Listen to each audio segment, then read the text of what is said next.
I'm Eric Larson. I'm from Manchester High School, hosting this webinar for STN, all the way from Manchester, Connecticut is where I'm at.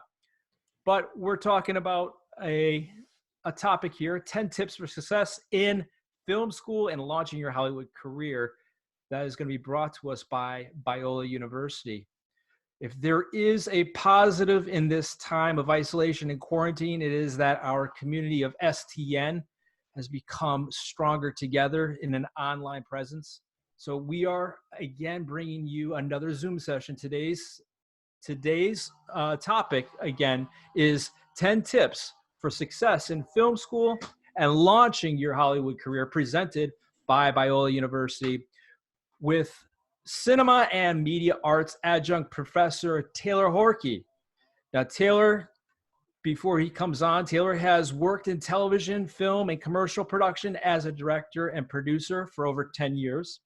He is a graduate of Biola University. He now works for Biola's School of Cinema and Media Arts in Los Angeles, overseeing strategic initiatives, co-curricular and teaching first-year film, seminar, and entertainment business classes as well. He is still active in the industry, running his own production company, 26 Entertainment, where he is developing, pitching, and selling television and media content. Taylor is dedicated to mentoring and raising up a new generation of storytellers who are telling stories that matter. Before we begin our forum here, we want to just go over some rules for our online forum format. First, I don't know if Nick, can we change the screen to show it? If not, we can keep going.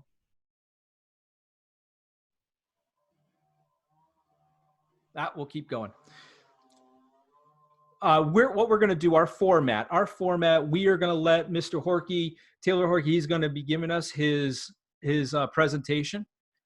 And then if you have a question, and I know a lot of you young aspiring film artists are just eager to ask him a question. So if you do have a question, save it to the end, write it down, and what we'll do is we'll try to get through all your questions and let Taylor, be able to go and answer those questions and maybe give us an insight to his university as well. So we ask that when you come on, we want to know your name. So in your screen, if you could change your name there so we know who you are and where you're from, just give us a state is fine, maybe a high school. You do not have to have a camera on. Cameras help us feel connected, but it is not mandatory to be seen. We do not need to hear everything you are doing. So what Nick Ramos is going to do is he's going to mute everybody so that we're not hearing everybody's, and then he'll control when you are unmuted and muted. Once the presentation is done, we're going to use the raise your hand sidebar function. So we'll ask that if you have a question, you will be able to raise your hand at that time. And then we're going to go question by question. But the most important thing about this and all of our presentations, our online presentations, smile. If you're on camera, smile. So now without further ado, the top 10 tips for success in film and launching your Hollywood career, brought to you by Biola University's Mr. Taylor Horky. Taylor, it's all yours. Thanks for joining us. Thanks, Eric. That was a great introduction. I wish I could have that, every morning when I woke up. That'd be great. Yeah. Well, did you hear the applause? If you did, I heard it, man. It's roaring over here in California. I can hear it across the country. There it is. Good to be with you guys. I'm so excited to share some of these things with you. A lot of content to get through today, so make sure that you have a pad of paper and a pen ready to go. We're just going to fly through this content and then make sure we have time for questions at the end. We can dive in a little bit deeper into things. First and foremost, as Eric mentioned, of course, Biola School of Cinema and Media Arts is sending me here to you guys today. So want to give them a proper shout out, make sure that you guys know about us.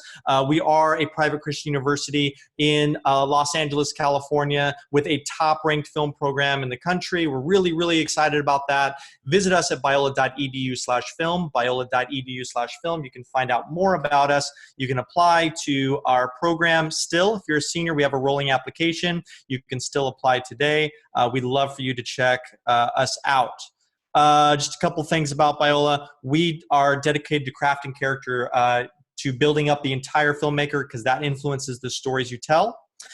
We are all about collaboration over competitiveness, and we're about freedom over restriction, freedom to tell stories that matter, and access, freedom to grab cameras from day one and start making films. Industry-grade equipment in your hands. We have over $5 million worth of equipment available to you right away, freshman year. That's one big thing about what makes us great.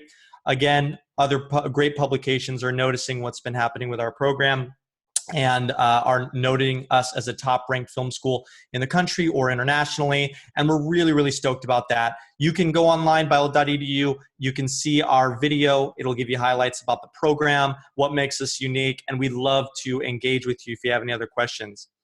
Two things Biola's doing really well. I love this because I think there are things you should be looking for in the film schools that you're applying to. One thing we do is Pitch Fest. Our seniors have the opportunity to pitch their feature films or TV pilots to agents, executives, and managers in the industry. About 30 of them they get the chance to pitch them to as they graduate. Real world opportunity where potential deals are done. We've had deals continue into talks after our Pitch Fest. And we also have what's not listed on this is First Look. We screen the top 5 best films coming out of our program, the Fox Studios lot for agents, executives, and managers in the industry as well, to maybe find people that are interested in representing our students as they graduate.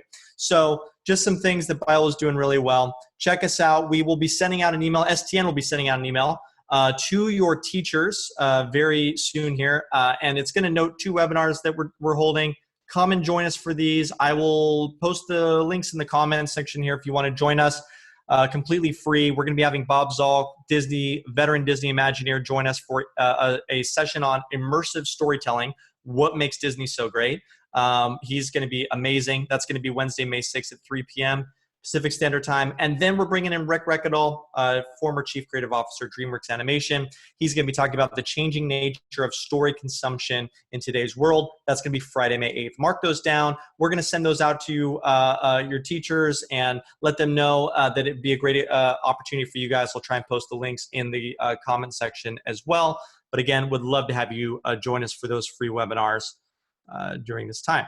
So that's a little bit about Biola. Get that out of the way. Biola's great. Check us out, of course. But I want to make sure I get to a ton of the incredible content that I have for you today that is going to jumpstart your career in the industry. As students that are probably looking at film school, probably already know you're attending film school in the fall. You guys are probably at different areas, and that's fine. But this information I go over with every freshman that comes into our program. We walk through this to give them all the tools that they need for success. Most of the stuff you're going to be hearing in this presentation are not things that most freshman film students are thinking about or doing. This will put you way ahead of the pack, trust me. So let's get into it. 10 tips for success in film school. Now the first 2 are mindset. The rest 8 are very practical, but the mindset's very important because that is where you get trapped. That's where you get stuck. That's where the most students get stuck in their career pursuits in the industry. 1, I'd say remember that you don't control the miracle. You're responsible for how you prepare for and how you respond to opportunity. The rest you can't control. Reality here is that you can never control what executive reads your script when, what desk it lands on when. You'll never be able to control what happens to the executive moments leading up to them reading your script that you want to sell them, right? You'll never be able to control the executives or agents that are watching your film at a film festival and how they're responding to your film. Or again, the things leading up to them sitting in that chair. What phone call did they get before? What email did they get before that distracted them? You just won't control those things. And so what you need to do is release control of those. They will be a distraction for you if you think that you have 100% control over the miracle. If you let that go, you will be much more focused on creating better work and meeting better people, the things that are within your control, which is how you prepare for and respond to the opportunities that come to you. One thing that I tell film students all the time is that this is not a degree program where you do you follow the syllabus completely, you get your check mark, your grade, and you have a career in the industry. That's just not the way that this works. The successful film student not only does all that, but they look around it for hoops that they need to jump through, and they jump through those hoops at the same time. Absolutely critical. We have a lot of straight A students. That's great, but they're not going to make it in the industry. Why? Because they're so focused on just making sure that they get what's done, get what's before them done and done perfectly. They're not thinking about opportunities outside of the classroom, outside of even the film school sets that they're on. And so what they do is they graduate. They don't have a network. They don't have connections. And that's not the way to launch a career in the industry. So 1, you don't control the miracle. 2, identity. This is so big, and I find this is a big problem with film students. Know who you are so you don't believe everything you're not. Take the 2 to 4 years that you're in film school and make sure that you are not finding your security in the industry through position, fame, notoriety, anything like that. Now, those things may come to you, and not necessarily are they bad, but if that is your driving focus, it will be such a distraction for you. The reason why is because a lot of people are chasing those things in the industry, and they become kind of like balls and chains attached to your ankle that people are dragging around. And what happens is career is a lot more like a roller coaster than it is a straight drag strip shoot. And so because of that, you will have rises and falls. And if you attach your identity to those roller coaster tracks, you will rise and fall with it. Make sure that listen, a lot of you are called to film. A lot of you are called to tell stories that matter and doing incredible things. That's amazing. But make sure that you don't make that everything, because when that falls, and it will, we all hit dips within the career, you will go down with it. You don't want to go down with it, because when you want to bring that thing back up, and when you bring it back up, you've got to be at the level playing field at the top. And the only way to do that is to separate yourself, in a sense, from that career pursuit. So I know it sounds a little funky, maybe a little weird, but make sure that those 2 to 4 years you're in film school, you're working on yourself. If all you've done in film school is shoot films and watch films, you're not going to be a developed person who has stories that are going to resonate with the rest of the world, right? Because that's not the way that people normally live, watching films all the time, making films all the time, right? So you want to be someone that's well-rounded so that the stories that you tell actually connect with people, and you're not going on that roller coaster ride of ups and downs in your career and following the tracks, right? So that's really, really important. So know that you don't control the miracle, and get that identity down. So those are the 2 mindset shifts that I want you to focus on as you guys head into film school. And you can be working on a lot of these things now. Okay, number 3, it's all business. It's called show business, not show fun. I'm really, really strong on this with our students. And the reason why is because, as most of you know, film school is not cheap. Film school is expensive. It's a big investment. And from my position and the position at Biola University, if you are making that investment, we take that very seriously. We are no longer here to help you get better at a hobby, and that's not what film school is about. Not that film as a hobby is bad. Nothing wrong with that. Nothing wrong with that. And you can actually make a living for yourself on the side with film too. We could talk about that at another sessions another day. But when you decide to go to film school, when you decide to invest that kind of time and money, you are now investing in a career. And if you want to get your stories made, if you want to get booked for jobs, you have to understand the way the business works. You have to be able to talk to those with hiring power, those with financing power. And you will not do that if for the 2 to 4 years you're in film school, you suck yourself into a time warp where you are just focused on your film school films, okay? I see this all the time. Students jump through the hoops of the syllabus that are before them. They make student films, and that's great. All those are good things, but that's all they do. That's all they do. They don't invest in the business. They don't invest in learning how the business operates, how it works, how to get what they want out of the industry by talking to those in power. You need to understand what the motivation is of those that will hire you and those that will ever give you money to make a film, right? And if you don't understand that, you'll go nowhere. The road is paved with a lot of film school students who are extremely talented. They can get an incredible shot. They can shape light, like no one else. But they're unemployed. They're living in their mother's basement. I'm telling you guys, It's full of it. And the reason why is because these students didn't take initiative to learn the way the business worked, right? You got to know going in that no one cares about making your passion project when you get into the film industry. They care about the bottom line. Now, if you want to tell stories that matter, you want to get your stories out there, that's good. That's what we want. But you have to be able to talk to those people who only care about the bottom line so that they know that you're going to make them money. Or that if you're going for an employer, that you know how to talk to them in a sense where they know that you're just not an aspiring writer using this as your 9-to-5 job, but that you're there to add value to their business, to their studio, to their production company, right? That you don't just see them as a rung on the ladder to climb up to the next position. So it's really important that you understand the business. What's my practical takeaway from this? Take business classes, at least 2 business classes. My hope is that your film schools you're looking at have entertainment business related classes in the film school. If they don't, take take business classes in the business school that are offered. What business classes should you take? 1, entrepreneurship if they offer it. Why? Because every film, every TV show that you try and get made is a startup. No different from film or television than any other business startup. It is a startup. So if you take an entrepreneurship class, you will be well on your way learning some business skills, business principles that will help you understand the way that executives of the industry think.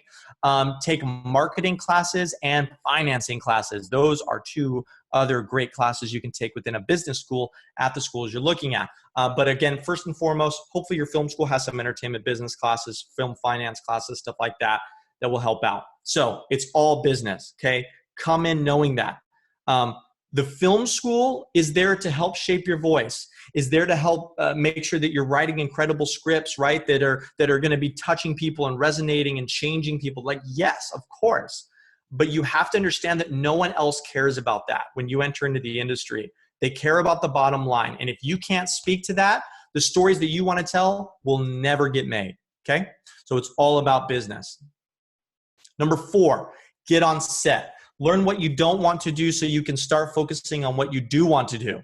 Now, I joke with students because it's like when I talk to my freshmen, I usually don't have to convince them of this, right? Freshmen are coming in and they are ready to get on set. That's why they're at film school, man. I want to start making films. I want to be on set with friends. I want to start getting my hands dirty. So this necessarily isn't a tough sell to first-year film students. But there's a reason why I added it in here. And it's because there are those students that are a little bit more timid to jump in. And there are those students that are timid to take on new roles on a crew. So that student looks a lot like the student that knows I want to be a director. I only want to be a director, so I'm going to come in and every film that I make or participate on, I'm going to be the director. That's not the best way to go about it. Why? Because film school is the opportunity to experience roles on set or roles in the industry you never knew existed or didn't really know what they did. And this is your chance to experiment. So what I want you to do, first year, jump around to a number of different positions on set. I want you holding a boom mic. I want you being the sound designer. I want you being the editor. I want you being the production designer, the script supervisor. I want you being the gaffer. You may be terrible at it. You may find that it's not what you want to do, and that is a good thing. If we are narrowing your focus in on the target that we want to push you towards, that is a good thing. But I want you to experiment on set. Do not get stuck in this mindset of what you think you want to do now is what you are going to want to do by the time you're a senior in film school. Majority of film students will change their career path while they're in film school, which is a good thing. They start to figure out what more of their gifts, more of their callings, what they're good at, and they start to narrow in on that. So please get on set. Now there's a caveat there's a qualifier to this that we'll talk about with networking too. And it's this. There are these students that take this to the extreme. And what they do is they go to film school and they're on a set every weekend. They're on a set every waking moment. They say yes to every crew call that goes out within the film school. Big mistake. And the reason why is because you are going to run yourself so thin that you will have no opportunity to actually create a network of contacts in the industry your freshman year. Now, we're going to talk about this in a second. I'm going to give you some tools on when you enter film school, how you can actually start landing executive meetings your freshman year. Believe me or not, freshman year is not a time to waste. you only have 4 years, 2 to 4 years, some of you, if you're entering in and just doing a 2-year program, 2 to 4 years to launch your career before you're out on your own. Don't waste a minute of it. So the students that go the extreme, what they do is they fill their entire schedule working on everyone else's set. What that means is they're not taking the opportunity to get into town in LA if your film school's in LA. They're not creating networking meetings. They're not looking at internship possibilities. They're not building their resume, and they're just working on student films. Again, student films are great, but when you take that to the extreme and you take out every other networking opportunity, that's when it becomes a problem. So what I tell students is the 60-40 principle. 60% of your time should be devoted on set. 40% of your time needs to be devoted to networking in the industry. Networking in the industry. If 100% of your time is just on set, you are nourishing a hobby, and that's fine. But if you're going to a film school, and as we all probably know, film schools are expensive. If you're spending that money on a film school for a hobby, that's not good, right? You want to make sure that money's being invested in career opportunity, career growth. So that's why I say when you're putting 60% on set, put 40% in networking opportunities. Now, I will give another qualifier to students. I will say, I think hitting it harder on set your freshman year and a little bit of your sophomore year is fine. But when you are in your junior and senior year, you've got to taper that back a bit because that's when it's more critical for you to be networking than ever before. But I don't want you to start networking on your junior and senior year. You'll be way too late. That's what most film students do, or at least their senior year. They start getting scared and realizing, oh no, all I've done is hang out with my friends at film school and make friends with, films with my friends. They're not hiring. I don't know anyone to hire me, right? And I want you to start that process freshman year. So you have 4 years, a leg up on everybody else who's trying to get a job in the industry. So number 4, get on set, but with all those qualifiers we talked about, right? Okay. Number 5, learn how to deal with people. Social intelligence is one of the most important factors that determine success in this industry. Learn how to deal with people. This is critical, guys, because there are so many talented people that don't know how to talk to people, don't know how to get what they want out of conversations because they've developed some of those skills. You need to be able to weave your way through networking environments that can be intimidating sometimes. When you enter in this industry, hopefully your film school offers you networking opportunities. You're getting those opportunities by reaching out to companies and to going to hangouts and stuff like that, where you get to meet people that are working in the industry. And when you're in those situations, you need to know how to talk yourself through those conversations. And social intelligence is so important for this, guys. How do you not just talk about yourself the whole time, how everyone else does in the industry? How do you give someone what they want, which is to be heard in that moment, right? There's all these things that go along with social intelligence and how to talk with people to get what you want out of those conversations, and also in the same time to be fulfilling a need that they have, and you will create bonds that will never leave you. Learn how to deal with people. A lot of students want to be directors, right? And they enter into film school, they say, man, I want to be a director, I want to be a director. Well, then they find out that they actually don't like people, or they're not very good with people. That is not a director, right? A director has to be good with people, has to be good with communication, has to be good with dealing with actors who, can be sometimes, you have to be careful with the words you choose and how you poke and prod them to get them to perform at a certain level that you want them to go to. So very nuanced and very tough. So some people have that skill, some don't. Learn how to deal with people. You've got to do this. And so I'm going to give you a resource for this. How to Win Friends and Influence People is one of probably the top books ever written on this subject. Really great. I say you've got to read this book. You can't leave film school without reading this book. I think it's a good starter, a good primer for how to develop that social intelligence that you'll need to talk your way through networking environments, to talk your way into getting your crew on the same page. If you are a director or a department head one day on set, you've got to read this book. So go ahead, pick that up on Amazon, How to Win Friends and Influence People. Networking is number 6. Networking is number 6. It's all about relationships. This is absolutely critical, guys. And I know you've heard this and you'll continue to hear it. It's all about relationships, all about relationships. But you would be shocked at how few film students actually take that seriously. Again, your average film student is only focused on their film projects. And not that that's bad. Again, that's not bad. You are here to practice. You are here at university to experiment. You are here to develop your craft. Of course, we all agree with that, right? We're in film school to make films. That's not a bad thing. But what happens is when we take that when we swing that pendulum, we take that to the extreme, what happens is you leave film school with a really pretty reel of stuff that you made that no one is going to care about. Okay. Now, some of your work out of undergrad will be great, but statistically, it won't be your senior thesis film at the undergrad level that will land you an agent or a manager if you want to be a director, right?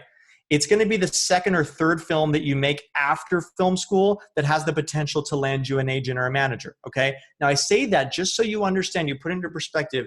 You've got to be putting investment in the relationship side of it while you're in film school. And this is not something that's dictated a lot of times by classes in film school. So a lot of times the classes in film school will dictate you actually, shooting stuff, right? Experimenting with exercises and stuff like that. And that's good. But a lot of times film school classes are not pushing you to network. Okay. That's something that you have to do. And that's why a lot of students, they'll either rise to the top or sink to the bottom because they actually take those opportunities. Let me tell you a couple stories about this. Let me prime it by this. A lot of times you guys or your parents or whatnot, you guys hear the statistics of those that make it in the industry and you're like, whoa, that's crazy, right? That's crazy. I don't know if I can make it, right? And you hear these low statistics. But let me give you a picture of this. I bring in some of the greatest, filmmakers and executives and all that for our students all the time. And I brought in a producer, you guys know Peanut Butter Falcon, probably maybe you've seen the movie, brought in the producer and the director of that film, right? And had them come and speak to students, 300 students there. The film gets over with, probably another 100 students crowded around the producer and director, just meeting and talking with them afterwards. After everything was done, I asked the producer and director of the film, I said, hey, curious, how many students actually asked for your contact information? How many students actually slipped you a card, right? And made a connection? How many do you think out of 300 were sitting there, all wanting careers in the film industry? 100 probably gathered in a circle around them afterwards, talking to them for an hour, right? Good stuff. How many of them actually took the leap? 3. And this is what I'm told constantly from the people I bring in. I bring in top executives, producers, and they always say, we'll see how many of your students actually take me up on connecting with me. Because I just got done talking at great schools, USC, UCLA, LMU, right? Smart, great film students, right? Same statistics there. No change, no different. That's the difference between those that make it and those that don't. You see the opportunity and you take it. You don't just sit in the back of the theater, watch the film, and then you scoot out the back, right? That's not the one that makes it. The one that makes it is the one that shoots up to the front, hears everything that the filmmaker needs to say, slips them their card, makes a connection. Why? Because I have students that have met with the producer of Indiana Jones and Star Wars and all that over coffee one-on-one because they take those leaps. And all the other students don't have those opportunities. Now that student that took that leap, they have a relationship with Howard Kazanjian that goes beyond Biola University, goes beyond whatever the university did to bring that person there. They have a relationship with someone that is career starting, career launching. Networking is key. It's all about relationships. I'm going to give you a tool here in a second. We're going to talk about how can you land meetings with executives in the industry. I'll give you a little bit of those tools here in a sec. 7, don't waste your internship. You can only do it now. Don't mess it up. At least in the state of California, you can only do internships for credit or payment. This is So important, guys, because a lot of students, what happens is they get bogged down by the demands of university life and film school and all that, projects and all that, and it makes sense. What happens is when it comes time for internship, they phone it in and they take the low hanging fruit, okay? And what I mean by that is they take so example, they'll say, well, they came to LA for film school. I'm just going to give that example. They came from Kansas all the way to LA for film school. And it comes time for their internship and they're paying all this money for film school to go to LA and everything. What happens? They take an internship at their best friend's father's place back in Kansas. Now, of course, going back to Kansas isn't a problem, but why are you spending all the money to go to film school in LA? Because you need to milk everything out of that opportunity. That's just one example.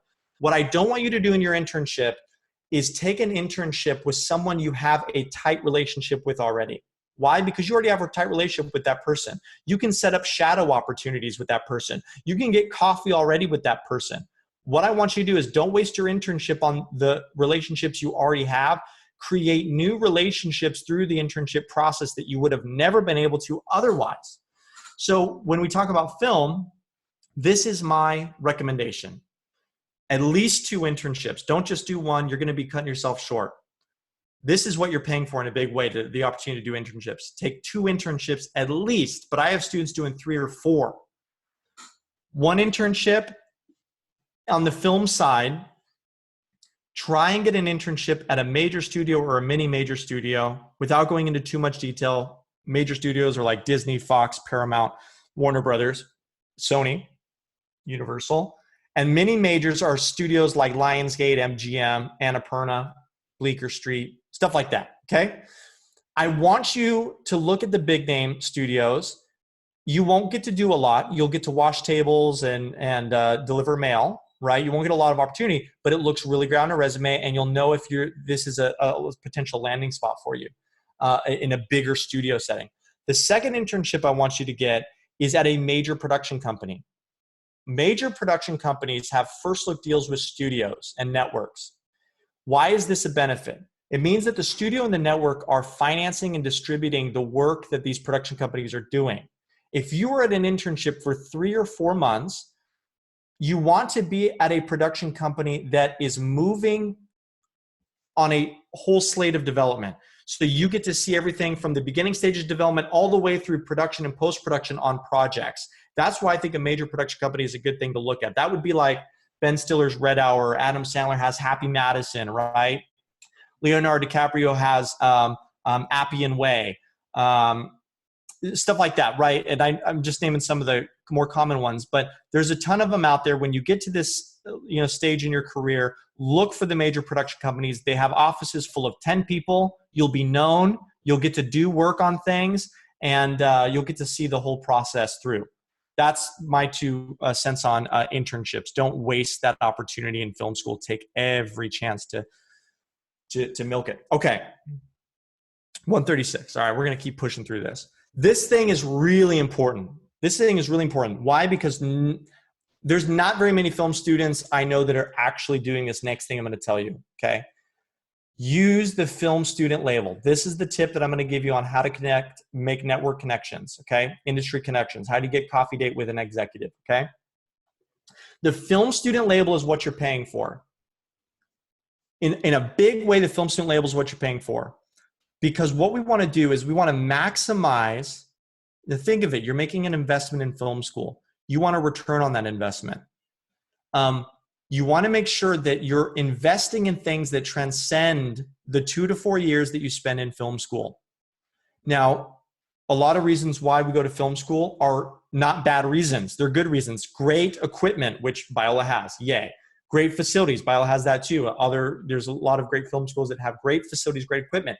We're there to make films. Yes. But remember, I'm trying to bring us back into the pendulum swing here to the center, right? We want to make sure we're also spending our time investing in things that transcend the 2 to 4 year experience. What do I mean by that? Well, the equipment goes away in 2 to 4 years once you graduate. Those facilities go away 2 to 4 years after you graduate. The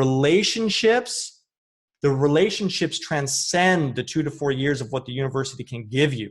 This is what you want to invest in, guys.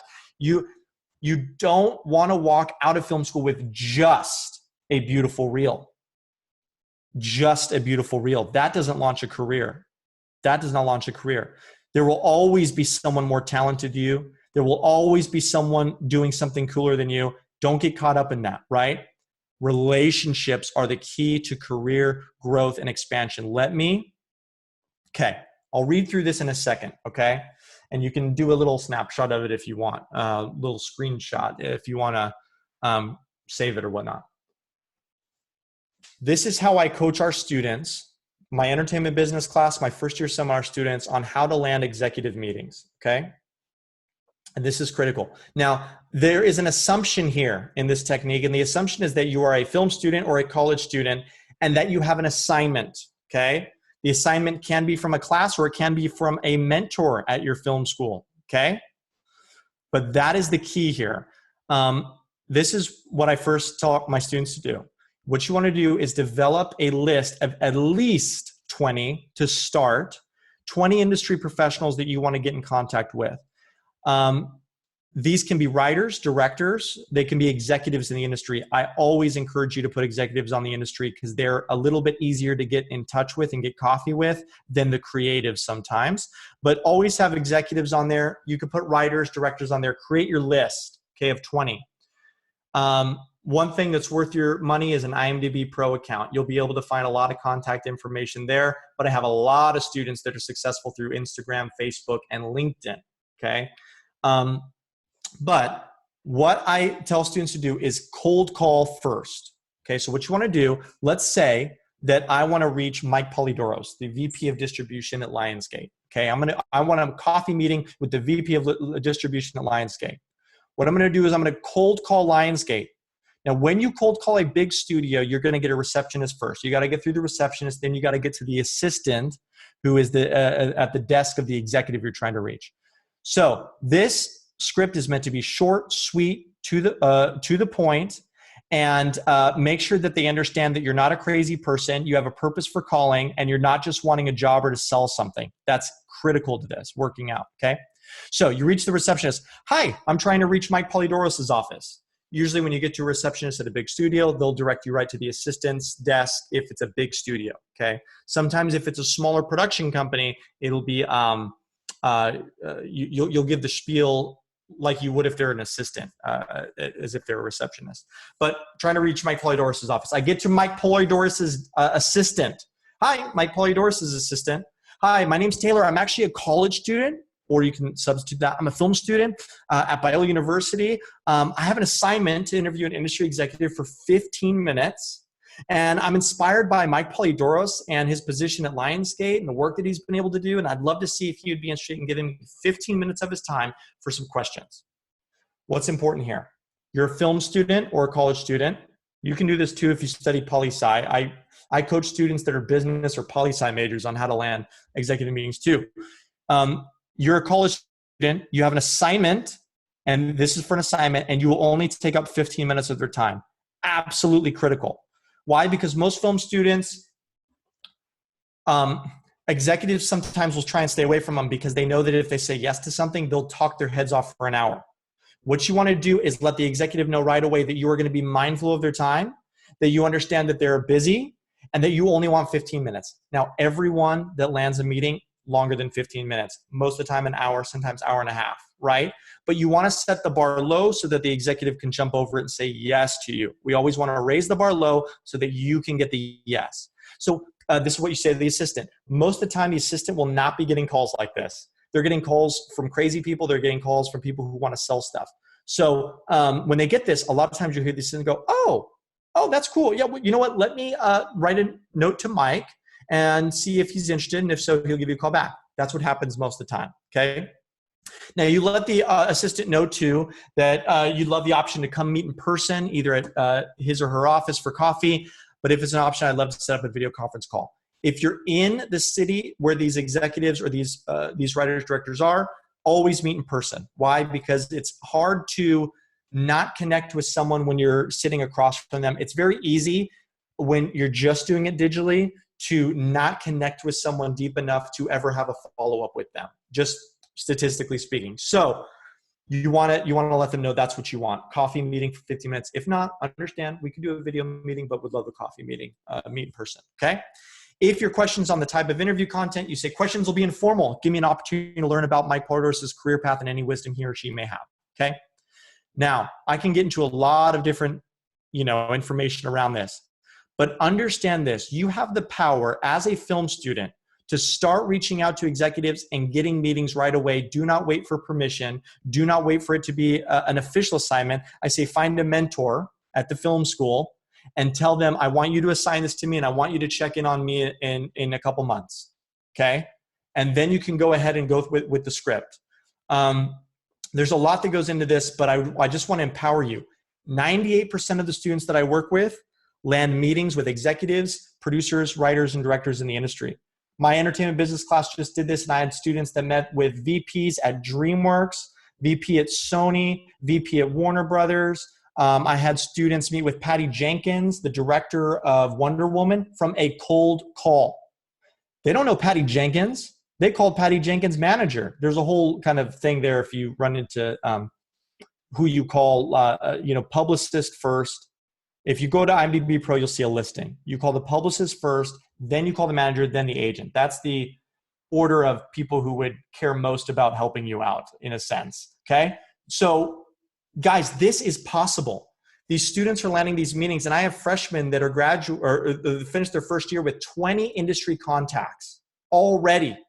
That's starting a career, and you guys all have the potential to do that. They're no smarter than anyone else in this room right now, especially me, right? It's not like this is rocket science. It's just using the right words, the right phrasing to get in the door. Now, you can also take a picture of this if you want a screenshot. What I want you to do is follow up with your industry contacts by creating an industry contact database. I want everyone that you call, you reach out to, you have a meeting with, to put them down. First name, last name, phone, email, what's their title and position, what's their company name, what was their last point of contact. That's what last POC means. This is where I want you to put a date down from the last time that you met with them or sent them an email or called them. Why do I want you to do that? A lot of students get stuck on follow-up. They have a great meeting, right, with Patty Jenkins, and they don't follow up. And so then it's a dead contact. The contacts you make are only as good as your follow-up. So last point of contact, every 4 months, you should be sending a short email to your industry contacts. Every 4 months, okay? Not too much, not too little. And in the email, it's a short email back. And the email that you send every 4 months just updates them on you. Hey, Patty, just wanted to give you an update. Film school is going great. Starting my sophomore year, taking documentary film. Really excited about that. Got a lot to learn. Hope everything's well with you. That's all you need to do because you don't want to give a paragraph. They don't care about you enough yet to read a paragraph. You want a few sentences, couple sentences, and you don't want to ask them to respond. You don't want to put anything on them that says, hey, hope to hear from you soon. Right? You don't want that. The win here is that they look at their email list, they see your name, maybe they read it, they remember that you're alive. We want to make sure that they know that you're alive every 4 months for the rest of your film school career. So by the time you graduate, they go, oh yeah, that kid who emails me every 4 months, he's really diligent. And because I've read a couple of them, I know that he's looking into documentary film. That's cool. I got a buddy looking for a producer's assistant. The producer's a documentary film producer. Maybe I'll connect in that way, right? And then I want you to do notes. You see the notes there? That's important. Let's say you meet for coffee with someone, with me, and I said, dude, you got to read How to Win Friends and Influence People. What you want to do is after you get done with that meeting, you want to put in that notes, Taylor recommended the book, How to Win Friends and Influence People. Why? Because when you email them a follow-up, you want to go back and say, oh, that's right, Taylor mentioned How to Win Friends and Influence People. Before I send this email, I'm going to go buy that book on Amazon so I can tell them about the book. And then you go on, hey, Taylor, just want to follow up, bought that book. You told me How to Win Friends and Influence People, right? Now you look like someone who takes action. That's the kind of person that's hireable. Another thing for notes I tell students, you take an executive out for coffee, you pay for their coffee, you know what they get. So if I order a vanilla latte, you should remember that I got a vanilla latte. And when you get back in your car after that, in the notes, you write vanilla latte. Taylor ordered a vanilla latte. Why? Because when you get home, you're going to send a handwritten thank you card to Taylor or whoever you met, and you're going to put a Starbucks card in there, and you're going to write, hey, here's for another vanilla latte. Say vanilla latte. Why? Because that's what a all-star assistant does, and now you're a hireable person. You're someone that's building a case for you being hireable before there's even an interview. And everybody you put on this list has, 10 contacts that could be potential employers for you, so that by the time you graduate, they could reach out. You can 10x your entire list in that way. I can go into more detail on this, but if you do these two things I just talked about, you will be above almost every other film student out there. Right? They're not doing this, guys. Trust me. And the students that do this, 98% of the students I work with land the meetings. You can do it. Start right away. I want to empower you to do that because you will have so much more confidence when you get through it. Number 8, never stop getting coffee. This is important. It's a small industry in a small region and in a big world. You are one of thousands. One of the trap film students get into is the ego mindset. For some reason, you think you're entitled and you think that you're deserving of something. You'll walk through 4 years of film school and you'll land where everyone else lands, getting coffee for people. It's just the reality of it. So drop the ego at the door, and no matter where you are taken at life, you may one day have a spot on the studio lot with your name on it. You may have a corner office. You may be directing a A-list, blockbuster film. That's great. Never stop getting coffee for people. You will start getting coffee for people as a PA. Never stop. And obviously what I'm meaning here is always serve people. Never stop serving people. It doesn't matter if they're an intern and you are the president of that company. Serve them. Don't expect to be served. You'll be shocked at how much people will attract to you as a leader when you put this into practice, right? So drop the ego out the door as a film student. Never stop getting coffee, no matter how high the ladder you climb. That's important. Number 9, watch the masters. Watch the AFI. AFI is the American Film Institute. And I know you guys have a worksheet. And if I'm missing anything, ask in the chats. I'll give you the answer. I'll try and work through it. Watch the masters. Watch the AFI Top 100. It only gets harder after college. American Film Institute puts out their top 100 films. The joke with film school is that you're so busy making films and learning how to make films that you don't actually have time to watch films. Happens a ton. Trust me, you'll want to make the time to watch the masters while you're in film school. Learn from them. Learn from the craft. It will only get harder to do so after you graduate, so make this a priority for you. And finally, 10, read the trades. What are the trades? Okay. The trades are industry publications that provide news to the industry. And the trades are like Hollywood Reporter, Variety.com, TheWrap.com, you can include that, Deadline.com. Variety and Hollywood Reporter, probably the two biggest ones. And what's important about these trades is that they're magazines, magazines, digital magazines. They get slapped on every executive's desk every day. And every executive in town is reading them. Everyone reads them. And in the trades, there are stories about who got fired, who got hired, what films got sold, what films are being sold, what companies are buying what. I mean, this stuff is gold. Know what's going on so you look like you know what's going on.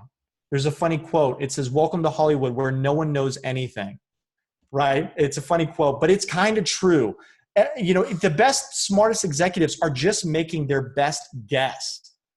If it was true that everyone knew how to make a rocket blockbuster every time, we would never have Disney making films that flub at the box office, right? Those are some of the smartest, most creative people on the planet, but they still make flubs.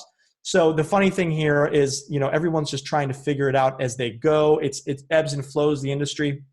But if you read the trades, this is critical. Build this into a habit, into a weekly habit or into a daily habit. If you read the trades and you know what's going on, you will look like you know what's going on. When you get into an internship situation and you're in the conference room and they say, "Hey, Jimmy, the intern, what do you think about this?" They do that in internships. They will put the intern on the spot. Hey, we're looking at hiring this director for this film, maybe. Jimmy, what do you think of it? Intern, do you have a thought? Well, if you read the trades, you would know that that director has made a statement that they are only going to be working on horror films now. And they've redirected their path from action movies to horror films. And so you can say, you know what, guys, I don't know. I've heard a lot that they're actually not into the action genre anymore. I don't think this project would be interesting to them. So I would say to pass on this director. Now, could you imagine giving an answer like that in an internship if you get put on the spot? You are hireable right away. Know the trades, read the trades. Other thing, when you're in networking situations, and let's say you rub shoulders with the guy that works at Paramount. Ooh, I just read an article yesterday about Paramount. And what did they do? They made a deal for a 10 season episodic show or something like that. Okay, then I bring it up. Oh, you work at Paramount. Did you happen to be on that deal? Oh, yeah. Okay. Now I have a conversation starter and I look like I know what I'm talking about. And all I did was read an article. Okay, build that into your repertoire. Great. I have like 2 minutes to get through these other couple important things. 2 things to look for in a film school. 2 things that are important. And this is besides, of course, we're looking at gear. We're looking at facilities. Of course, we're looking at those. Those are the things you guys are already getting excited about. I don't have to tell you guys to look for those things, right? As filmmakers, we love those things. But these are the things that film schools may not be talking about, and you want to hold their feet to the fire to make sure that you get your investment out of it. 1, internships. How will you help me get internships? Where have your students done internships at? How will you work with me on my schedule to make sure that I can make those internships happen? You want to make sure that that film school has a network that they are connecting you to. Because yes, your tuition is going to all these physical things like cameras and facilities, but that investment is going into the network that the film school has and globbing onto that network, right? That's critical. Why go to film school in person? Well, a big thing is because you get connected to the film school's network, and you wouldn't be able to do that by just moving to LA on your own, of course, right? So it's a network booster. Internships are critical. And then the other thing is to know the network of the alumni network and industry network that the film school has, specifically on the alumni network. You want to make sure that when you graduate, there is going to be a group of alumni that are going to reach down and pull you up onto the ladder as you graduate, that you're not going to get lost to the crowd, and that they have a tried and true alumni base in the industry working. This is really important because when you graduate film school, you'll find that a lot of your friends that had dreams to go into the industry choose not to do that and maybe to move back home, not stay around. A lot of students find themselves, oh, I'm kind of left alone a little bit. You need a community, and you need to make sure that film school is going to be continuing investing in your career after you graduate through the alumni industry. Really critical. Not things that most film students, prospective film students, are asking, right? Got to be on your radar though, because these things, again, are things that transcend the 2 to 4 years. Okay. I'm not going to talk so much about this, applying to jobs and internships. My main points here were to develop organizational skills that will land you the job. Number 1 question asked in interviews is, how do you get your work done? How do you make sure you prioritize and get your work done? The wrong answer for that, I write it down. I write it down. That's not what someone who gets paid $80,000 a year says to that. Do you see what I'm saying here? That's not the response. You need to have a robust response for how you get your work done. These apps, just write it down really quick. Things, Todoist, OmniFocus, these are apps that are task manager apps. Get a task manager. If you work with a task manager app now, by the time you get to the interview, you'll be able to have a robust answer for how you get work done. And you don't just write it down. You have a task management app that helps and prioritizes things for you. Get the ratio right. This is actually important. I didn't have the ratio right. I thought when I graduated, it was 10 to 1. For every 10 applications I send out, I will get 1 person back that wants to interview me because I am that good, right? Wrong. If you have the wrong ratio of 10 to 1, you will be deeply depressed and disappointed when that does not happen when you graduate. Perseverance is the key to making in the industry. And for that reason, you've got to have the right perspective to be able to push through. What's the right ratio? 1,000 to 1. That's the right ratio. I want you to expect 999 rejections before you get the 1 yes. If you go in expecting 9 rejections only, you will quit like everyone else. The thing that will give you perseverance to push through is expecting the 991 rejections for the one yes that's the 1,000. Okay? That's the kind of ratio I want you to have in your mind when it looks to casting a wide net when you graduate to land a job. Okay? 2 sites, entertainmentcareers.net is probably one of the better ones out there for jobs and internships in the industry. UTA job list. When you get into film school, your film schools will probably provide that to you. It's kind of like a private list that they send out from an agency. But you can ask film schools that too. Hey, do you guys send out the UTA job list? Just ask them, and that would be helpful as well. Woo, man! I just kind of powered through that, just making sure. Of course, we've got stuff from Biola here. Check us out, biola.edu/film. Check out our handles. Join us on Instagram and Facebook. And then, of course, we've got those webinars coming up that I'll try and add those links into the chat if you want to join us for those webinars. With that, Q&A, man, I'm surprised that I got it through, man. That's a lot there, but I want to add value to you guys, That was amazing, Taylor. That was amazing. There's a lot there. I mean, just sitting back. Do you got a bottle of water or anything right there? I mean, I made a mistake and I didn't bring my water with me, but I'm good. Oh, good. Yeah. Even in the classroom as a teacher, it's hard. You're giving a lot of one-way communication right there. When we're in the classroom, it's a lot of to and from. So yeah, no, exactly. Yeah. A lot of good stuff there, and I was writing a lot of the stuff down myself. It's amazing. I should put this in a task manager, is what I should do. Sorry, I didn't write it down. No, yeah.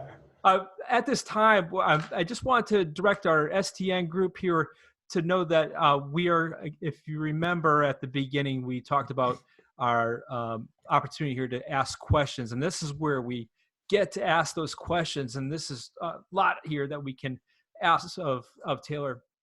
So if you do have a question, go ahead and use the raise your hand icon. We see some people that are starting to use that app, that little icon right now. I'm going to start with my question. I get to go first. So Taylor, this is the one thing that baffles me. We know that in order to land a job, networking is so important. You talked a lot about that. Why is it so hard for students to make that leap and talk? And like I see it in my classroom, they have a hard time talking to adults. Yep. What's the trick?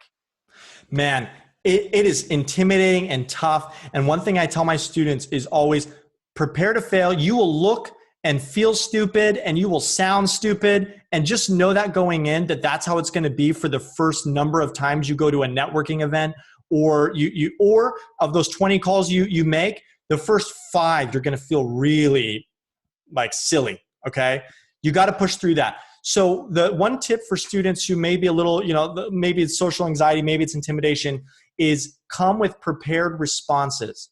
So this is what I want you to do. I want you to write down your short pitch of yourself. I want you to write down a 30-second pitch of who you are and what you want to do. And I want you to practice that in front of the mirror. I know that sounds silly, but I want you to practice that in front of the mirror until you got that down. And then I want you to do is have a couple questions in your back pocket to ask anyone that you bump into. If you have the questions prepared and if you have your responses prepared and you've practiced them in the mirror, you're ready to go. I find that a lot of my social anxiety, a lot of students' social anxiety comes from not knowing what to say. When you go into a networking environment and you say, no, I know what to say. I know what I'm going to say. I know the questions I'm going to ask, and I know my response. I don't have to think about it because I've been looking at myself in the mirror saying it for a week now. You will be able to go in that room with much more confidence. So that's the one thing I'd say. Practice, practice, practice. Write it down before you go. All right. Thank you. Thank you, Taylor. It looks like we have a question now from Josh from Stoneman Douglas. Let's unmute you. Go ahead, Josh.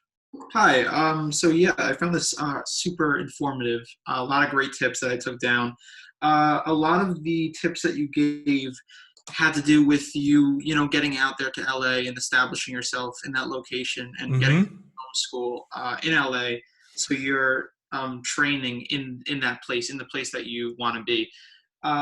I don't want to be that far away from my family at the moment. Also, we don't really, have the money to go to a school out of state. Would it, is if I go to a film school here in Florida, Orlando, I'm thinking of Valencia. Is that going to kill me? Is that going to kill my career, or no? No, it won't. It won't, Josh. So, Josh, you want to do film? Is that what you're looking at? Yeah, specifically, I'm aspiring to be a director of photography. Okay, cool. And then are you looking at one day moving to LA or New York? Or are you thinking about working in that local market where you're at? I definitely want to go out to LA.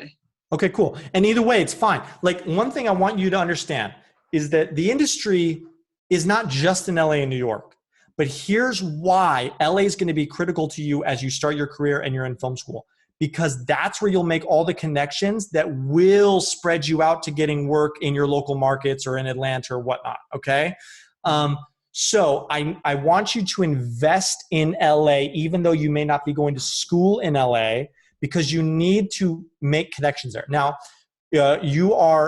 let's say you can't go to LA to make these coffee meetings. That's fine. I have a number of students that have done that. And because of this, the quarantine and where we're at, those students that I listed off, all those people that they had the chance to meet with, all the VPs of all these big studios, Patty Jenkins, I had a ton of DPs from Academy Award-winning films and all that. Those were all done through Zoom. Those were all done digitally. Those were all yeses that were given during this quarantine time. You know what that tells me? You guys, no matter where you're at, can still land these meetings. You may not be physically in person for coffee. That's okay. But what I want you to do is schedule these meetings with them, have these meetings over the phone or over Zoom, have them in your network contact database. And you know what you do? You try and scrape up the change to every summer or whatever to go out to LA or to go out to New York for a couple weeks, a few weeks. And you say, for those few weeks, I'm going to do everything I can to book as many coffee meetings from the people I've already had Zoom conversations with that are in my network contact database. Now you're building relationships. You know what I'm saying? Yeah. So you are good, man. Don't even fret about that. Like, I get, like, LA is not the holy grail, but LA is your source for the contacts. And you still need to embrace that and let that fuel the work that you get in the future. That's what I would say. Okay. Thank you. Yeah. All right, Josh, thank you. And now we got a question. I'm going to go to Ashley McNally. Ashley, where are you from, Ashley? Oh, hold on. I'll unmute you. Let's see if I can do it. There you go. Hi. Try now. Hi, I'm from Pompano Beach, Florida, so around where Josh is from, actually. Awesome. Yeah. My question is, what is the most important lesson you've learned over the 10 years that you've been working in the industry? Most important lesson I've learned is that okay. It's going to be working with the people, that side of things. My idea of what's right is usually not correct. No, what I mean by this is that I feel like a lot of the issues I've run into working with other people, trying to get work done, has been because I always believe that my way of doing things is the only and best way. Even though I may not say that out loud, that's what I believe, and that's why I get angry or frustrated when I'm working with groups and stuff like that. So that's probably the biggest lesson I've learned is start to embrace the power of other people. Surround yourself with people who are better and more talented than you, and you will always look more creative and better than you actually are. Like, that is one of the biggest things. If you want to be a director, surround yourself with a DP who's a way better shot than you'll ever be, right? Because you're not a DP, you're a director. Surround yourself with a better editor, not people you can control, people that will upgrade everything you could have ever done to the project because they are more talented than you are, right? So. Thank you. You bet. Okay. Next question is going to be from, I hope I say this right, Kyra Haran. Kyra, where are you from? What is it? Kyra Heron. Nice to meet That's you. the bird. Where are you from? I'm from Orlando, Florida. I go to Dr. Phillips High School. Awesome. All right. Go ahead and ask your question. You talked about reading through the trades, and this may be a dumb question, but what exactly is the trades? Or like, where can I find that sort of information? Good question. Go ahead and follow on social media, follow Variety, follow The Hollywood Reporter, and Deadline.com. Those are three that if you keep up with those, that's good. They will post stories on their feeds, but you can also go to their websites and find stories there and articles that you can read through Hollywood Reporter, Variety, Deadline.com. Those are probably the easiest ones to get to. Those would be the trades. Okay. Thank you. Mm-hmm. Yep. All right. Thanks, Kyra. And now on to Megan S. from Sickles, Florida. Go ahead, Megan. Hi. So I know you talked a lot about networking in in college. Is there any networking we can start to do in high school to start to get out there? Yeah, good question, Megan. Megan, what year are you in high school right now? I'm a sophomore right now. Sophomore, man, you're starting early. That's awesome. That's great. No, that's a good thing. So the benefit of starting as early as you would be that, okay, you can really start growing your internet, your industry contact database, over time and really grow it to something big. The negative of that is if you're going to film school, there will still be 6 years until you're employable. And that is a lifetime in the industry where you don't want to be in a place where you're milking the cow for too long and then it's out of milk. Does that make sense? Like I feel like that when you jump in at about, I say about the age of freshman in film school or when you enter college, that's good because we know we've got a 4-year ramp up or 2-year ramp up to when you have to launch. You are at a good place now where you've still got some time. So I wouldn't say it's absolutely necessary. What I would say is that I want you to experiment with as many things as possible to find out where your gifts and callings are. That's what I would say would be really, I think the college, like I'm a college student with an assignment, will you meet with coffee? I feel like that is a nice pitch. And so I would wait a little bit on that. And I would experiment on set or working with a number of different things within the mediascape and experimenting with those to find out if there's something that is making your heart sing right now that you want to double down on and shoot the arrow at the target, Thank you. Yeah. Good talk with you, Megan. Thanks, Megan. All right. Next is going to be Caden. Caden from California, SDSU. Go ahead, Caden. Perfect. Awesome. Well, Taylor, I just wanted to say thank you so much for all the information that you've been giving out. I mean, I took pages and notes, and I'm already a film student at SDSU. So it's great film program. Out. Great Absolutely. film program. Yeah, thank you. So, I mean, I love the school. I'm in my first year in the actual program, so I'm learning a lot right now. My question for you is, with the introduction of all these streaming services, and then also with the comparison between big budget films and also these series that are being shown, is there any, would you give any advice onto maybe which direction to head into? I mean, possibly what's becoming bigger, what's, landing more success and opportunity for people? Is there any input that you could give for that? Caden, what year are you? So I'm in my first year in the film program. It's a 2-year film program at SDSU. So Great, I'm a junior right now. Great. And you're going to start all this stuff we talked about tomorrow, right? Because you don't have time. You got to go. You know what I'm saying? And no one else is doing this in your film school. Ask your friends if they have an industry contact database. They won't, and you will have the leg up. That's what you want. So your question is, what do you want to do, Caden, first before I answer that? So I want to focus in directing and post-production. So starting out post-production and eventually leading into directing. Okay. Is the post-production, why post-production into directing? Because I believe that post-production, with the way that editing shapes the story and it gives you that control over, how you're crafting the vision, I think that gives a strong start into directing and gives you that vision and like knowing where you want, like how your final product is going to turn out, and gives you experience bringing that into the production from post. Mm-hmm. Okay. So here's how I'd answer that question. One is there is great opportunity right now. The independent film market is kind of, just exploding with opportunity. And even in this COVID that we're going through, when we get out of it, it's going to be the studios are dry with content, which means that they are going to be buying up a lot of content. There's just going to be a lot of great opportunities for independent filmmakers and independent television producers and all that fun stuff. The independent film market is great opportunity for you, Caden. And so if you want to be a director, what you have to know is no one's going to hire you to direct their project because you haven't done anything and no one trusts you, right? Mm-hmm. So you're going to have to take your own projects. You're going to have to take your own projects. So what a lot of times directors don't realize is that they're probably going to have to be a producer too, at least in the beginning.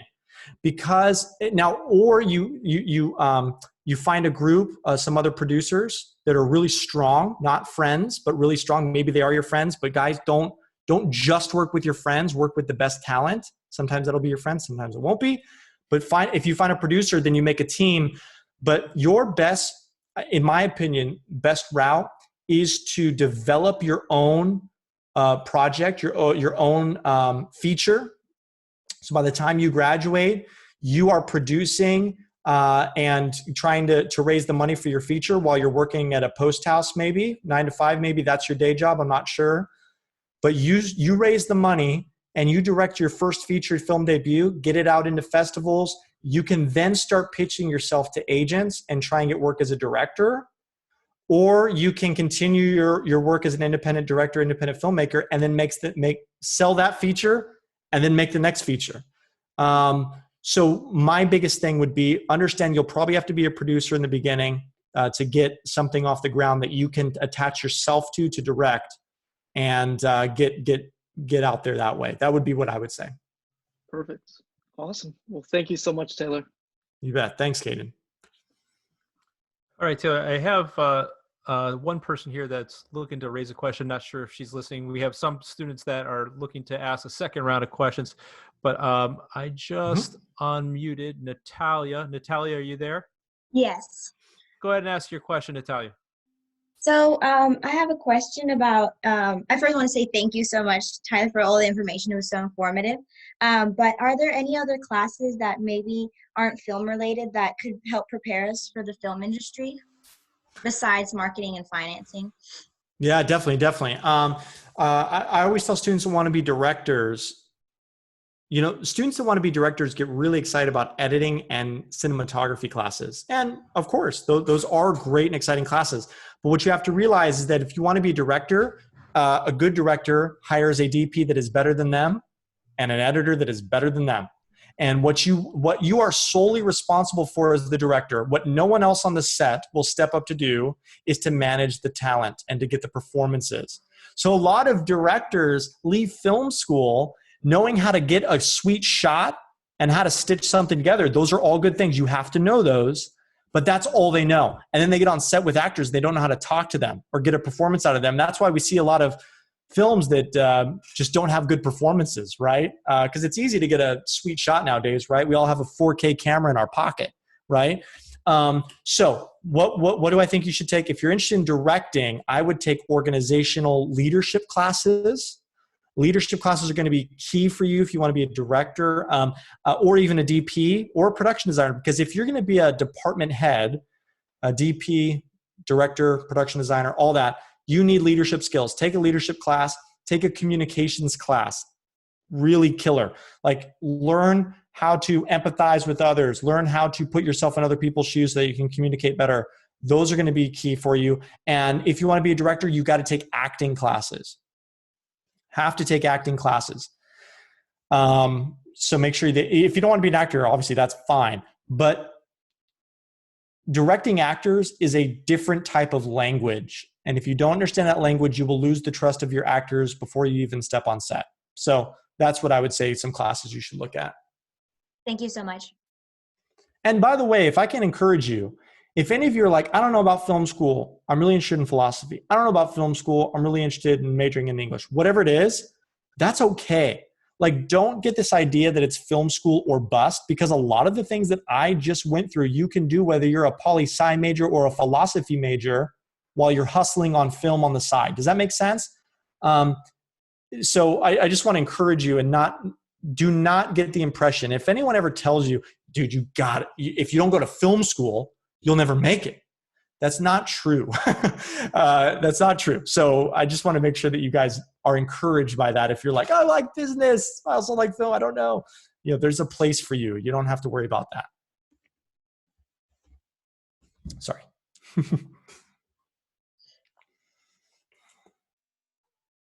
I muted myself. Sorry about that. Our next question is going to come from Isabella Barraza from California. Go ahead, Isabella. Hi, I'm Isabella. It's so nice to finally formally meet you guys. My question is that, like, when you guys hit a bump in the road, what kept you up? Like, what made you want to keep pushing? I don't know if that makes sense. I'm sorry. Yeah, and that kind of gets back to that perseverance thing that's so key.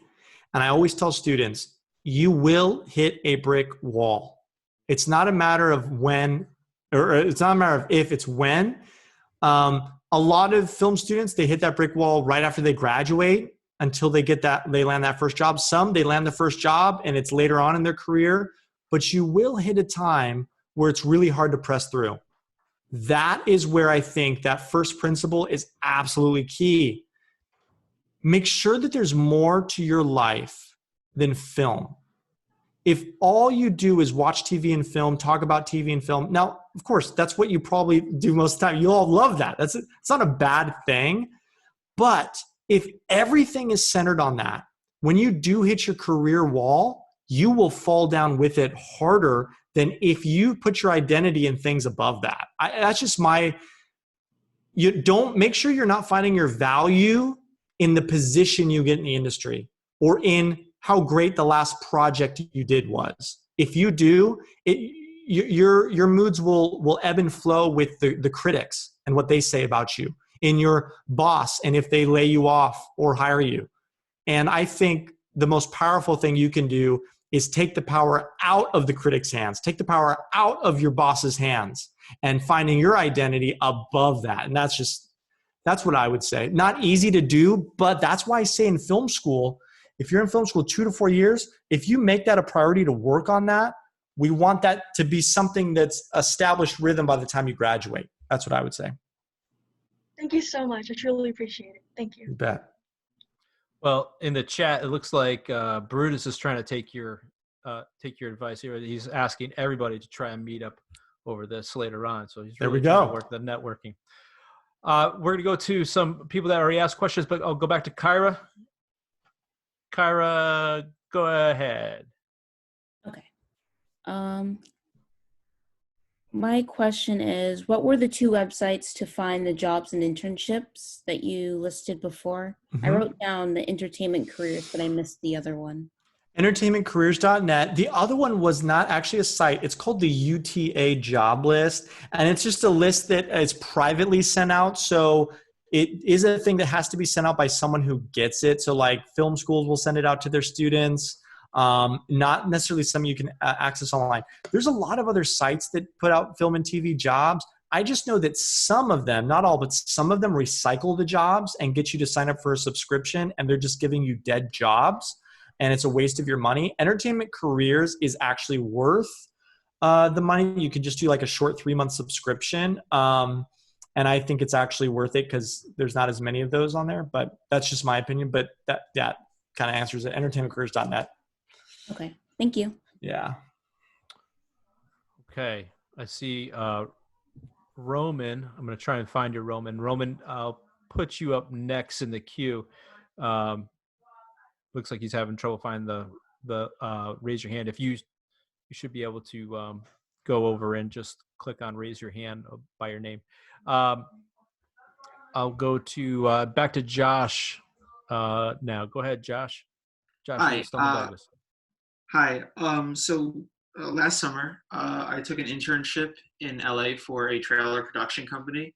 It was really cool. It's not exactly what I want to do because it's all editing, but it was really insightful to see how they make that and to get a view on a different part of the film industry, the marketing part of it.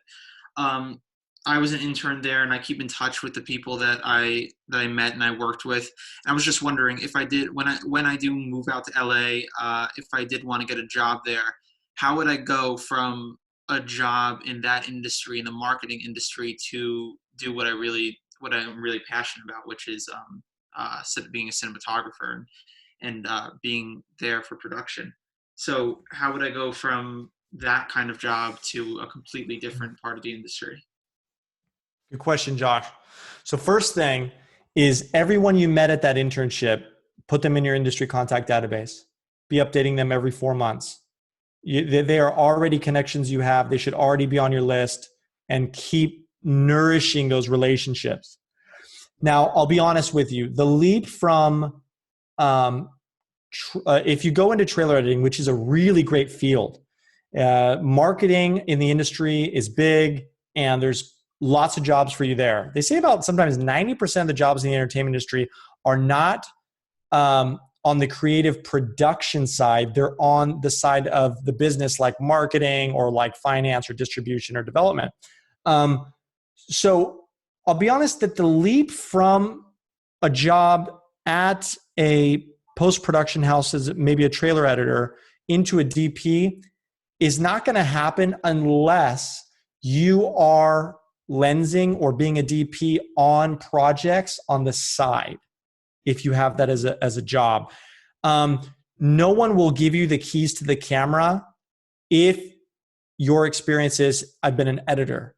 You need to join camera teams as a first AC, a second AC, do small projects as a DP, get a website up and, joshdp.com, and start pitching yourself for small projects that may pay you something or may pay you nothing that you can do on the side if you have to keep down a job, and build up a resume to where you could start pitching yourself as a DP.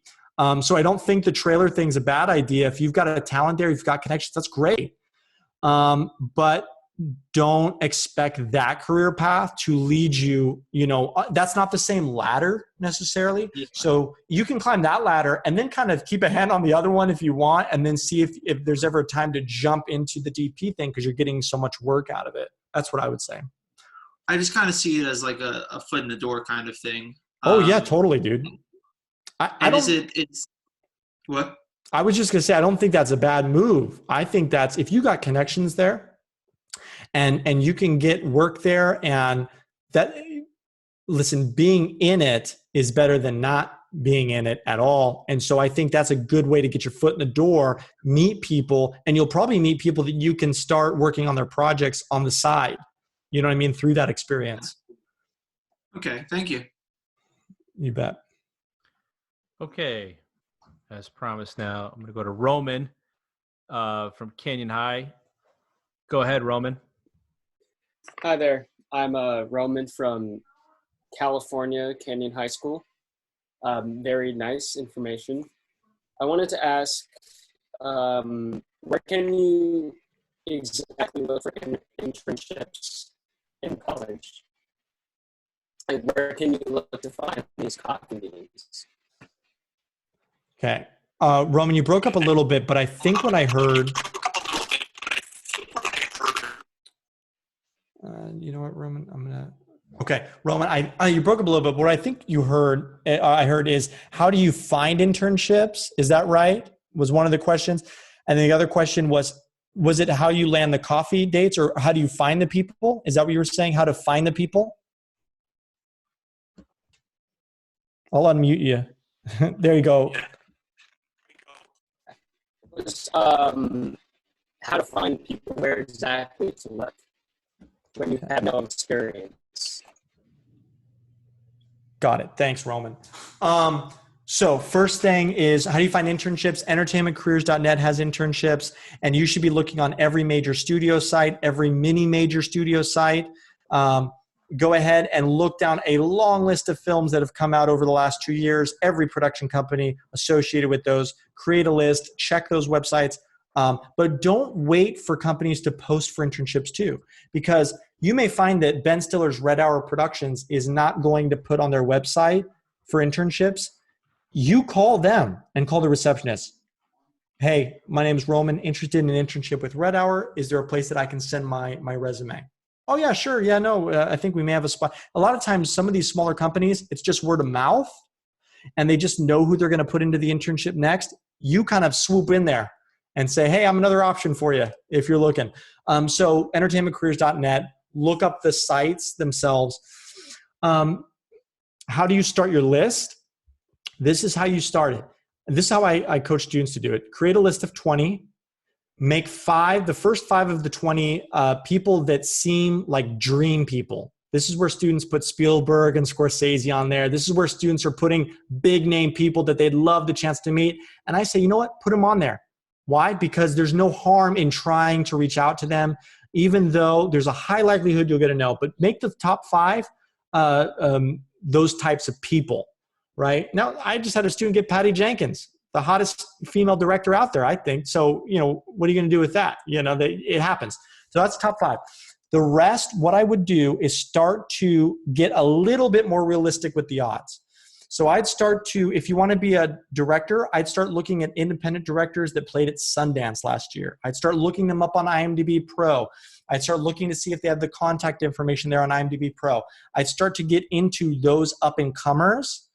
And then I always say, man, leave room for 5 to 10 executives on there, even if you don't want to be an executive. Executives are the ones that have the key to everything, the key to the castles, man. If you want to be a writer, meet with a development executive. Those are the people that will buy your script one day.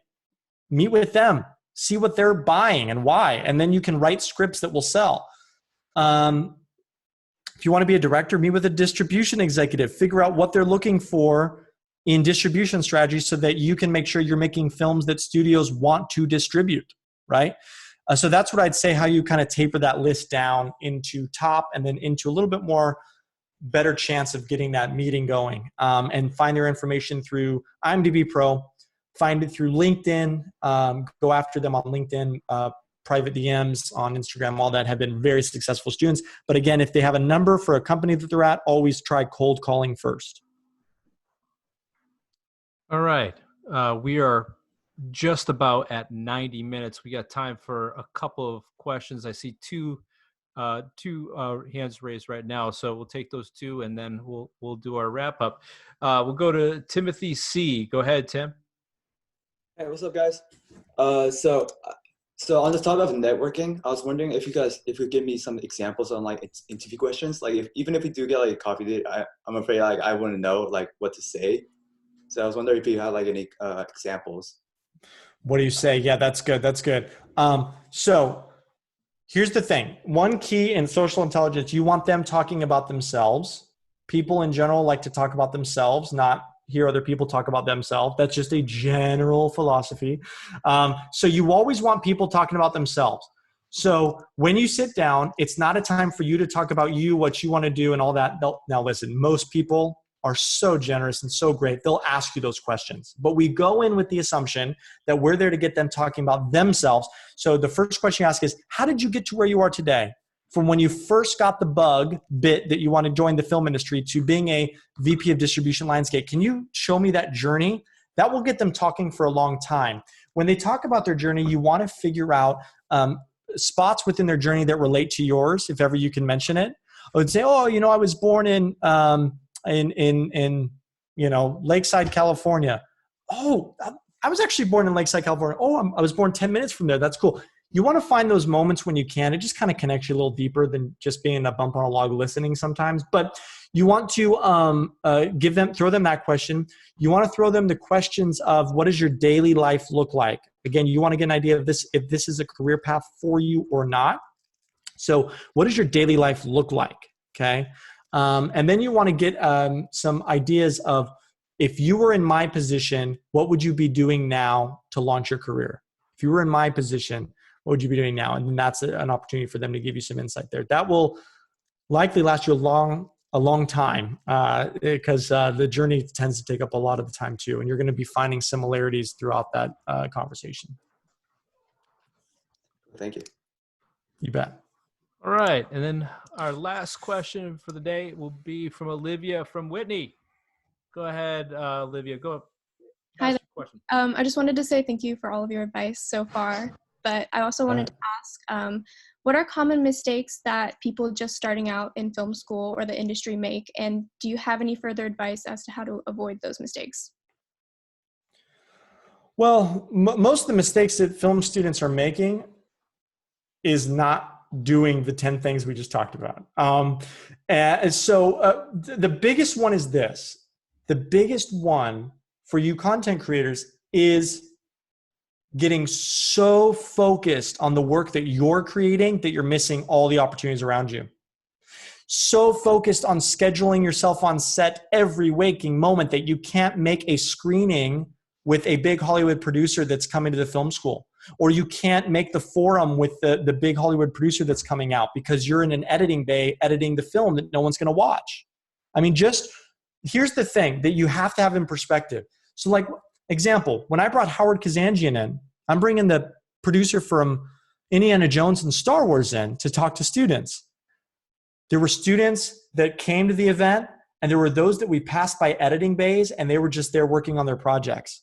Now, what's the best investment of your time in that moment? An hour and a half with Howard Kazanjian, chance to meet him afterwards and get coffee with him, or sitting in the editing bay for that hour and a half and finishing your project. Now, of course, you got to finish the project, but the best investment of that next hour and a half is being with Howard Kazanjian, right? So it's don't get so glued to your lens and your computer screen that you miss every other opportunity around you, because your tuition dollars are going to getting Howard Kazanjian there. Don't forget that, guys. The tuition money is going to getting these big speakers to get in front of you. Don't waste that. Take those opportunities. Thank you. Yeah, you bet. All right, Taylor. Thank you so much. I can't believe we've been on here for almost at 94 minutes now for this series. It's a lot of great information. I just feel like I'm a student of I wish I was going back into the film career. Before we wrap up, I just want to bring to everyone's attention a couple other series things that we have coming up with STN. So on this Thursday, we have a speaker series, a sports session with two special guests, Dave Caldwell and Kurt Sandoval. First is Kurt Sandoval. He is the weekend sports anchor and sports reporter for ABC7 in Los Angeles. He has covered many sporting events in his 34-year career, including World Series, Super Bowl, NHL, and NBA finals. And the second guest we will have is Dave Caldwell. Dave is a play-by-play sportscaster for Fox Sports West, and ESPN. Dave has called more than 1,000 games during his career, from high school to the pros. So all you sports fans, that's a big day on Thursday. That's at it's at 1 p.m. Pacific time. And you can find that information on the STN website. Also, next Tuesday, we're going to have another Zoom series piece. It's going to be on live production and streaming for school broadcasts with Broadcast Sims. It's going to be all about your live events and bringing them to the next level. And then next Thursday, May 7th, we'll have a teacher talk, another series where teachers can get together and discuss some of the things happening at your school. We'd like to feature in on upcoming graduation, opportunities for graduation. So thank you for being here and spending this time and listening to this. Taylor, unbelievable tips and inside information. Thank you so much for coming. We really appreciate you being a part of our STN community today. A couple other thank yous to Nancy Halukas and Nick Ramos for making this possible and the connection. We wanted to do this at convention, folks. We wanted to go to convention. It just wasn't in the cards for us this year. But we hope to see you guys more as we continue our Zoom series and try to reach out and bring you some more inside tips of the industry. So thank you for joining us for this last 90 minutes. Taylor, thank you for taking time out of your day and spending it with us and kind of giving us the insider for the industry. Thanks, Eric. Thanks, STN. Nancy, love you guys. And students, you guys are awesome. Great. Thank you so much, Taylor. Again, this recording will be found on the STN website coming up. You'll find it at studenttelevision.com. This has been the 10 tips for success in film school and launching your Hollywood career, brought to us by Biola University and Taylor Horky. Thanks for joining us. This will end our session. See you guys.